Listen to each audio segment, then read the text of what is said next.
Ja mul on hea meel tervitada siin stuudios nüüd Triinu-Liis Paabot, tere õhtust. Tere õhtust. No hiljuti valiti siis Tallinna linna noortevolikogu 6. koosseis, et kuidas siin üldse kandideerimine käib ja kui kauaks valitakse? Kandideerida saab Tallinna linna noortevolikogu lehelt.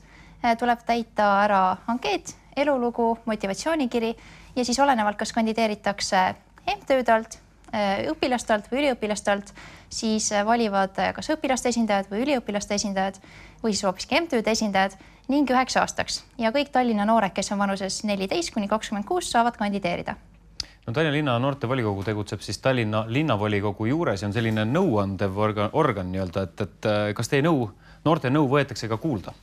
Ja oleme nõuandev organ ja meie nõu võetakse tõesti väga kuulda.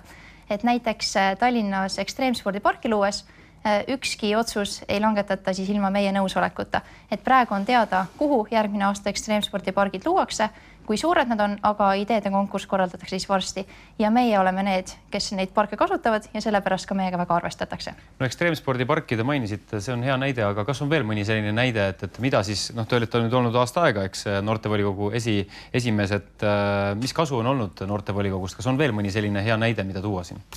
Ja näiteks üks näide, kus meid on väga kuulda võetud, on siis ülekäikudega seoses. Et Nõmme gümnaasiumi ja raudtee ülekäigu juures on üks väga problemaatiline ülekäigu koht ja me edastasimegi siis pildid ja avalduse Tallinna Transpordiametile, kes on selle omakorda edastanud Tehnilise Järelevalveametile ja me väga loodame veel selle aasta jooksul saada siis lahenduse sellele probleemile. Ning teine ülekäikudega seonduv probleem on siis Tallinna Ülikooli juures, kus on väga probleemne ja ohtlik ülekäigu koht. Ehk siis, kui linnajuhid linna planeerivad, teevad siin, ma ei tea, Tallinna peatänavat, siis tegelikult tuleks alati ka noorte käest nõu küsida, sest noortel on, ma ei tea, tõukerattad ja millega iganes liigutakse, et alati tasub siis nõu küsida ja seda arvestada juba algusest peale.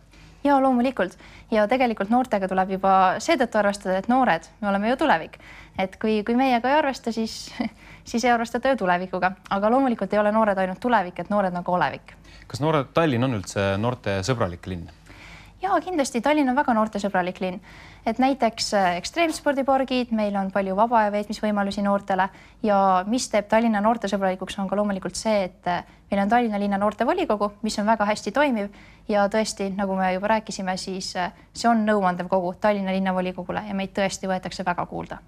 No ma tean, et väga paljud noored tegelikult ei tunne poliitika vastu huvi. Teie olete nüüd erand, et väga paljud tunnevad, aga väga paljud ei tunne ka ja kuidas teil üldse see huvi poliitika vastu tekkis? Tegelikult huvi poliitika vastus on väga hea küsimus. Tekkis mul juba väga ammu, et kui ma näen, et eestlased tihtipeale kritiseerivad, et oi, et see on nii halvasti, et tuleks parandada, siis ma alati olen mõelnud juba väiksest peale, et issand, et miks inimesed kritiseerivad, et palun, kui midagi on valesti, siis tehke ise midagi. Et ei saa niimoodi, et öeldakse, et kõik on halvasti, aga ise midagi ei tee. Et siis ma juba väiksest peale, kui ma näen probleemi, siis ma ei kritiseeri, võib-olla vahest harva kritiseerin, aga pigem ikkagi ise püüan seda parandada.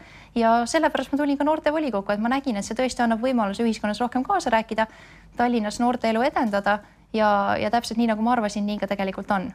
No nüüd uue seaduse järgi saavad siis 16-aastased ka õiguse valimistel osaleda, et kas oskavad nad oma valikut ka teha, et kui me räägime kohaliku omavalitsuste valimistest näiteks, et ja noored 16-aastased peavad minema valima, teavad nad, kelle poolt hääletada? Jah, see on kindlasti suur probleem, et poliitika on noorte jaoks väga ebaatraktiivne ja sellega kindlasti noortevolikogu uus koosseis hakkab ka tegelema. Et meie eesmärgiks on luua Tallinna linna noortevolikogu valimisplatvorm ja see tähendab siis seda, et me paneme kokku ideed, mida noored tahavad, olgu see näiteks tasuta huviringid kõikidele Tallinna noortele või tasuta ööühistransport. Et sellest ideid me veel kogume, korraldame ümarlaudasid ja kogume sisendit ja siis teemegi oma ideede kogumiku ja lõppkokkuvõttes meid ei huvita, et kes selle oma programmi võtab, on see Keskerakond, on see Reformierakond, EKRE, et meid tõesti huvitab see, et idee saaks lõpule viidud ja noorte arvamus siis ka rohkem arvesse võetud, sest et tegelikult noori on ühiskonnas vähe, et ma ei tea, kui palju kohalikel valimistel noored saavad valimistulemust mõjutada, aga väga tore oleks, kui midagi võetakse arvesse sellega, et siis ikkagi noortega arvestada. Ma küsin lõpetuseks, et kui palju sellise päevapoliitikaga kursis on noortevolikogu liikmed, et näiteks 16-aastased, kes siin volikogusse kuuluvad ja teie, et kas te olete kursis sellega, mis praegu nagu toimub seal Riigikogus, et kuidas hakatakse umbusaldama peaministrit ja kogu see teema, mida üldse sellest arvata? Mida noored sellest arvavad, ütleme nii? Tõsi, no noorte jaoks poliitika kahjuks ei ole nii huvitav teema, aga mina loomulikult hoian ennast kursis sellega, paljud teised noored ka, et meil tegelikult ka eelmises koosseisus oli kesknoori, hästi palju oli reforminoori, EKRE Sinise Äratuse esindajaid, sotsiaaldemokraate, et tihtipeale on niimoodi, et need noored, kes tulevad noorte volikokku, neil ikkagi on huvi poliitika vastu ja sellepärast me ikkagi hoiame ennast kursis kõigega, mis ümberringi toimub ka Riigikogus näiteks. Rõõm kuulda. Triinu Liis Paabo, ma väga tänan selle kommentaari eest. Aitäh!